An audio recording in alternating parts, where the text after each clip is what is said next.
Good May 4th. May the 4th be with you. Anyway, I've got this little statuette here made of, I don't think it's made of ebony, but it is made of black wood of some kind. Now, I originally bought this when I was on a little tour around Kansas, Iowa, and Nebraska with my band, the Panics, in Columbus, Nebraska. And this was probably in the summer of 1964.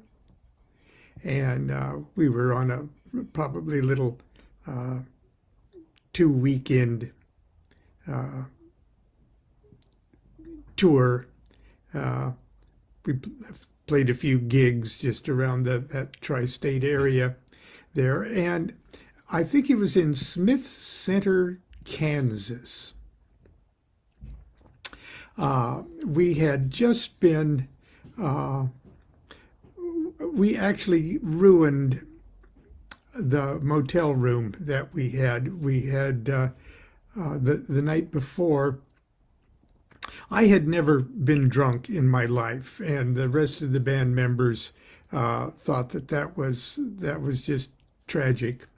And so they bought some pink Catawba wine after our gig, because I was the only minor in the band, and at least one other band member, our sax player, I think was 21. And he bought some pink Catawba wine, and we all got incredibly drunk in the motel room. And Bub Randall, wonderful, very talented guy, just recently passed away, dear soul, was very enthusiastic and was using the bed sort of as a trampoline. And it broke. The bed broke, and we left the poor motel owner in the morning.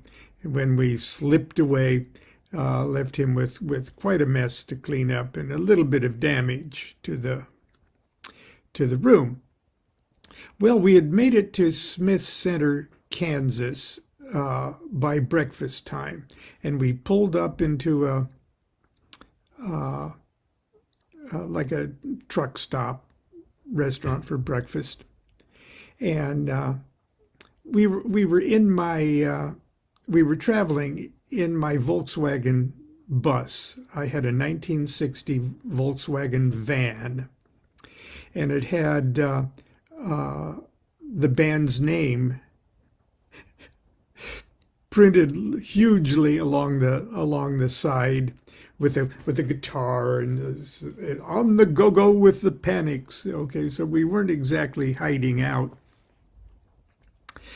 And the sheriff pulled up, and he comes in, and just as cool as a cucumber, and he sits down at the booth and said, "You boys had quite a time last night back in whatever the little town was." And we said, yeah, we did. I suppose we left kind of a mess there." And he says, "Yes, you did." And he says, "You boys, you playing tonight someplace?" And he was just so pleasant, so cool, so relaxed. And he says, "Well, if you want to make your appointment tonight, if you want to play, you're going to have to settle up with the motel owner." And I said, "Oh, we can't drive back. Do we have to drive back?" He says, "No." And then he pulls out a bill for a couple $100, completely wiped out our the money that we'd made so far on our tour. And he said, this should about cover it." And uh, so we handed over the money. And he didn't warn us. He didn't say, don't come back to town or anything. The guy was just totally cool. But anyway, so there we were, hungover, feeling bad, totally broke now. And but we did. We played two or three other places, and we came home with a little cash. But to make a long story, well, long, uh, there was a little curio shop, a little like an antique and curio shop. And before we left town after breakfast, it was close enough for us to just walk over. Uh, and in that shop was this. It was the only black statue or African statue in the whole place. I liked the way she looked. She looked really cool. And at the time, I was uh, becoming involved as much as I could. Being in high school, I was starting to get involved with the Student Peace Union and the Student Nonviolent Coordinating Committee and the Students for Democratic Society. I was as active as I could possibly be, bouncing back and forth to Omaha for meetings and things like that. But I was being socially aware, so I thought this would be a very cool thing to get. Now, why am I bringing this up? I wasn't going to talk about this today, but I posted a picture of Constance and me around, because we were dating in 1965, and there's a picture of the two of us together at the Loop River. It's the closest thing to the beach we could find, and our friend Steve Toogood came along with the camera, and because he wanted some shots. And there we were with our guitar, my guitar, and Constance looking bored, and this lady sitting in the background, and it's my Facebook cover page today.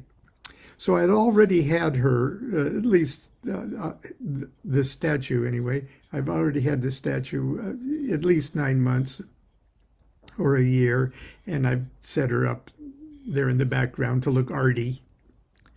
And she's been with me ever since. This goddess has been with me since at least 1964. And she's always been in my room, always been up, and she's still here. So that's that story. What I was going to talk about was another picture that I posted of the backyard right out of my window here. Because at the moment it just looks absolutely gorgeous. And I don't know if you recall scenes and snapshots that I took of the place when we first moved. It was a desolate, terrible looking backyard, and Constance has, in the time that we've been here, which is going on 2 years, or has turned it into just, it's god awful beautiful. She literally made the earth itself with compost and a pickaxe, and because the earth around here, the soil is just horrible. But anyway, I took a picture of the backyard, and I thought I would talk about our use over the years of not only our backyard but our living room to host magical events and plays even. So I'm going to read you a little something here.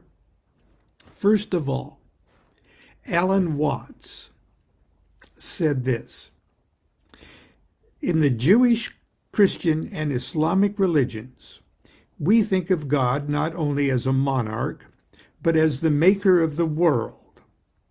And as a result of that, we look upon the world as an artifact, a sort of machine created by a great engineer. There's a different conception in India, where the world is not seen as an artifact, but as a drama. And therefore God is not the maker and architect of the universe, but an actor of it, and is playing all the parts at once. And this connects up with the idea of each one of us as persons, because person, the word person, is a mask from the Latin persona, the mask worn by actors in Greco-Roman drama. Now, then I have a little quote here from Shakespeare. And it's actually, I had it out here. I don't know where I put it. In Act 1, Scene 2 of A Midsummer Night's Dream, part of the subplot utilizes the comic relief, the clowns. Almost every Shakespeare play has clowns that do very broad humor, slapstick and farting, and just to keep that element of the audience satisfied and entertained too. But anyway, the idea is King Theseus and his recently conquered Amazon goddess queen Hippolyta are going to get married. Okay. And I wooed you with my sword by doing you injury, but I will wed thee in another key. So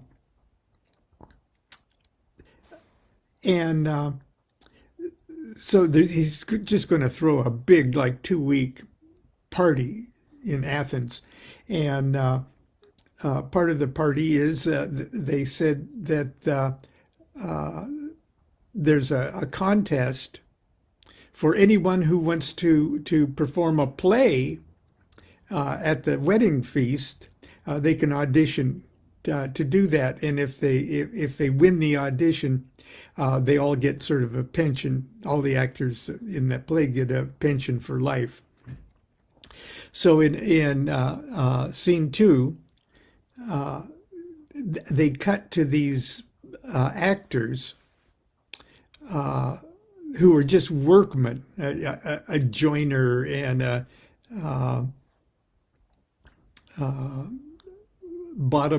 what is it? Well, anyway, they're just working class people who are sort of illiterate. And so it's a very funny thing, and they get themselves together.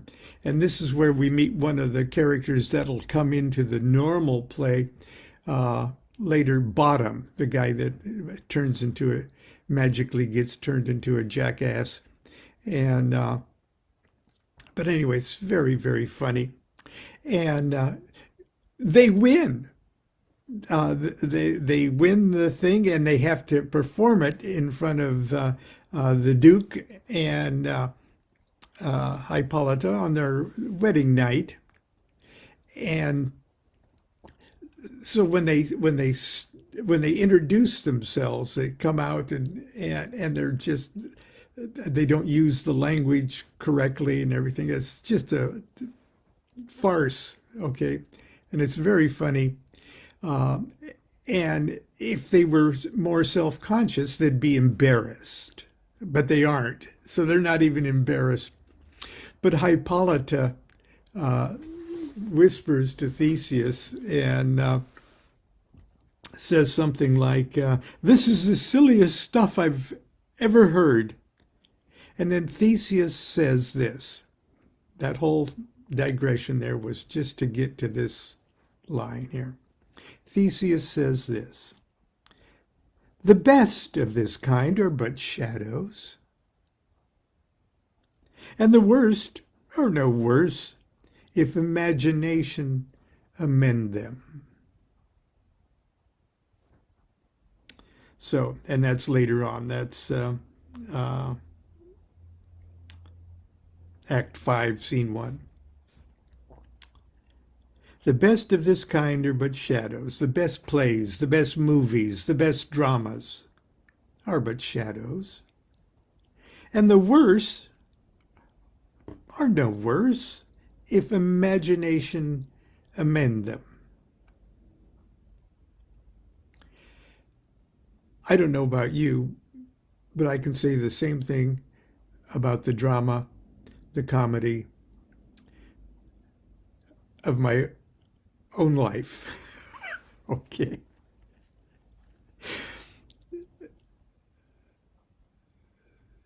If mine is the worst, I make it real. I amend it with imagination. The best of this kind are but shadows, and the worst are no worse if imagination amend them. There was a time when home theater meant the staging of an actual play in the parlor of one's home.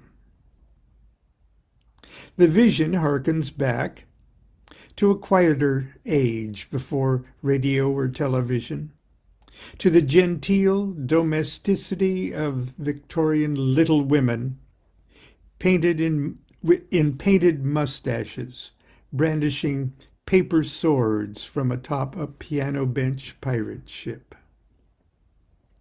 A time when even grown-ups knew how to pretend and were not afraid to put on silly hats and be a king or a queen or a villain for an evening. Such magic penetrates deeper into our genetic history than the 19th century. All magic started as drama, and all drama started in the home. Constance and I have been turning our home into a theater since 1978. The OTO degree initiation ceremonies and Gnostic masses are fully costumed and elaborate affairs, sometimes requiring several rooms furnished with heavy custom-made pieces of equipment and paraphernalia. In 1982, we expanded our roles as magical impresarios and added the 7 rites of Eleusis to our playbill. Those are 7 dramas, if you will, plays, assigned to the planetary spheres Saturn, Jupiter, Mars, Sol, Venus, Mercury, and Luna. They're not really plays per se, and the only plot line is a moment of exaltation of the god, of the planetary god involved, and then the circumstances of that god's downfall into the next lower consciousness level. So Saturn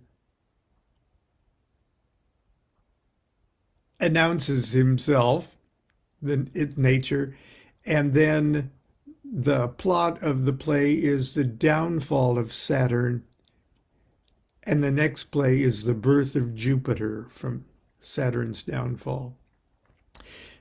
Jupiter needs an army to become king of the gods, if you will, or the demiurge. And so he needs the strength of Mars, which is the next one.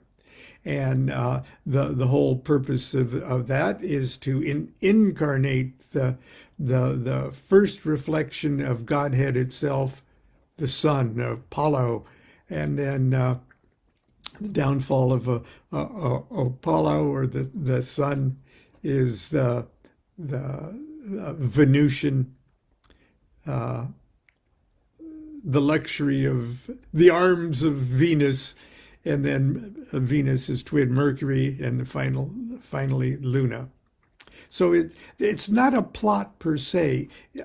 Each of the rites of Eleusis is meant to trigger in the audience, in the observer of this, a certain kind of trance.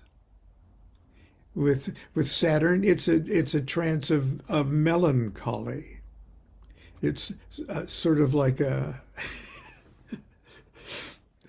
Russian comedy or tragedy.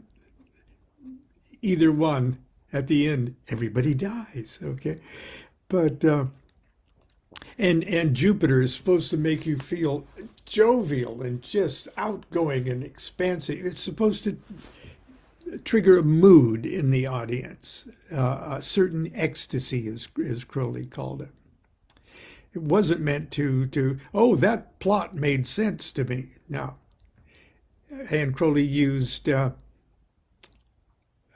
music, and he used dance. Victor Newberg was his in-house leaper about, and he used the music of Leila Waddell. I mean, he had world-class artists to do all of this. And of course, poetry.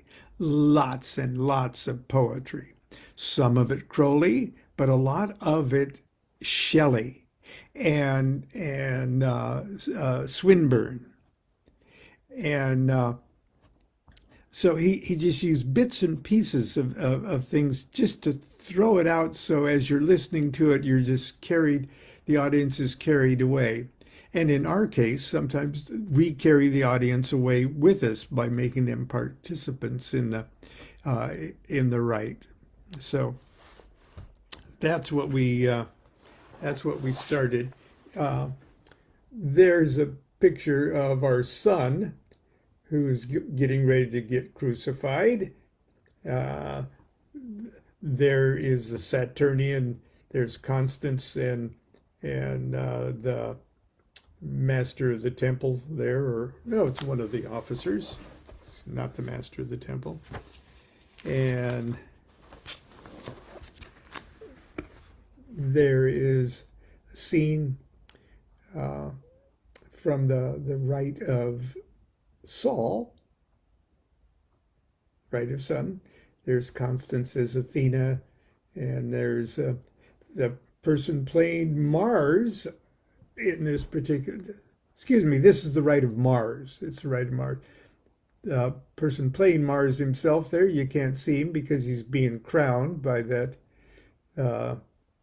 our good friend there, one of our lodge members. I don't know if she wants me to tell her name, but she's just absolutely gorgeous, and so was Constance. That's David P. Wilson there, or S. Jason Black. And as you can see, it's right there in our living room. Those pillars are right in our living room right now. See, there's the lodge charter, which you see right behind me right there. See it? There it is on the wall. So, and it says, as Aries looks on, Soror Scorpio crowns Mars. Note the signs of Aries and Scorpio, etc., etc. Okay. Now, outdoor.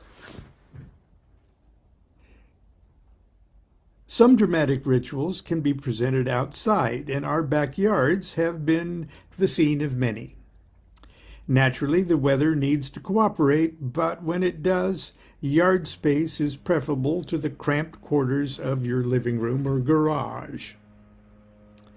The stage can be anywhere you want, preferably in a well-lit area of the yard and easily visible to a maximum number of people. If the ritual is done in the daylight hours, it is, of course, preferable that the audience sit in the shade. I hear some gardener blowing our leaves away here. If there is no shaded area for them, set up temporary awnings or issue umbrellas. As a matter of fact, sitting in a yard in the sun with a nice umbrella where you're not sitting in front of somebody that's going to be blocked, it looks really cool too. If the ceremony requires veils, and many of them do, they can be strung on wires running between trees and buildings or simply constructed poles. Now, perhaps the most simple and elegant way to veil a scene is by using two robed volunteers to hold up a length of colored fabric. These two volunteers also serve as the left and right columns of the proscenium arch of your stage. And it looks really elegant and cool and Greeky. Different locations and scenes can be represented by the placement of simple bits of furniture. For outdoor ceremonies, a garden bird bath can be a river, an ocean, an oasis, or a garden. And a garden pedestal can be a temple or a castle. Potted plants and trees can be moved around to demarcate different scenes within the rite. Finally, what about the neighbors? It's best if you just pretend they don't exist and hope the cops don't come too many times. But I digress. Now, this is what I say. Of course, you want to be a good neighbor. If your neighbors can easily see and hear what's going on in your backyard, you will need to limit your events to those that are not secret, proprietary, or degree sensitive to a particular society, order, or organization. Also, if you have little or no privacy from the neighbors, it's wise not to include elements of profanity, nudity, or overly loud music. And you certainly don't want to go so late into the night that you keep anybody up. Like it or not, it's probably best to inform your neighbors in advance that you're having a gathering of friends and are going to be putting on a little homemade play.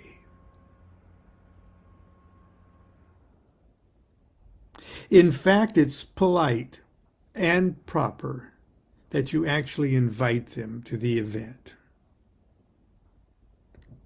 It can be a little scary, but chances are slim that they will accept your invitation.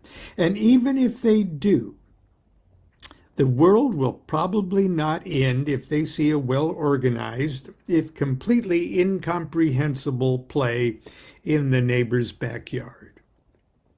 Chances are they'll just enjoy the beer. When we got serious about mounting homemade dramatic rituals, we turned to the rites of Eleusis, which I had just described. But we actually started with A Midsummer Night's Dream. Now, Midsummer Night's Dream it's a magical play, okay, but I doubt whether you're going to get too much overt Kabbalistic, technically Kabbalistic magic out of it, but it is magic. And I have to tell you that it's my opinion that nearly every word that fell from Shakespeare's pen is a magic incantation. And he tapped in he or she, who knows what it was, tapped into a strata of the god of drama that is of a transcendent and magical nature. But we started with A Midsummer Night's Dream, and you can too. Okay. If you have, let's say, 16 friends, 6 of whom, or 7, are good sports enough to, if you gave them a script to A Midsummer Night's Dream, and if you took the time to take a highlighter pen and highlight everybody's individual part and Xerox those copies, it costs just a little money. It's worth it for you. Spend so much on a party anyway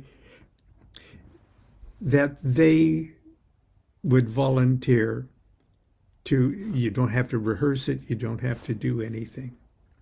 Just invite them to the Midsummer Night's Dream party. Make it a potluck. Have wine. Do it in the backyard. Throw up a couple tiki torches. Put out a few folding chairs. And after the party schmoozing is starting to settle down, people are a little mellow and in a good mood. Sit them down with a script and say, "You are Theseus. You are Hippolyta. You are you are Bottom." Okay. You are Lysander. You are, okay. And just expose them to it. Just start it. And somebody volunteered just to read the stage directions. It gets really good. It's wonderful. It's magic. And it gives everybody a night that they can totally remember. And it makes everybody comfortable performing dramatic things.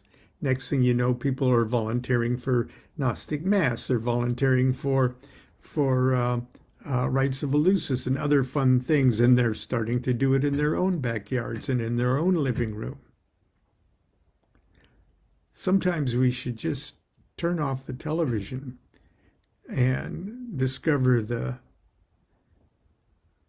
dramatic genius of our own friends. Anyway, that's it. I had no idea I was going to ramble on this much, especially about this. Did you need to hear that story? Probably not. Anyway, she's still here with me.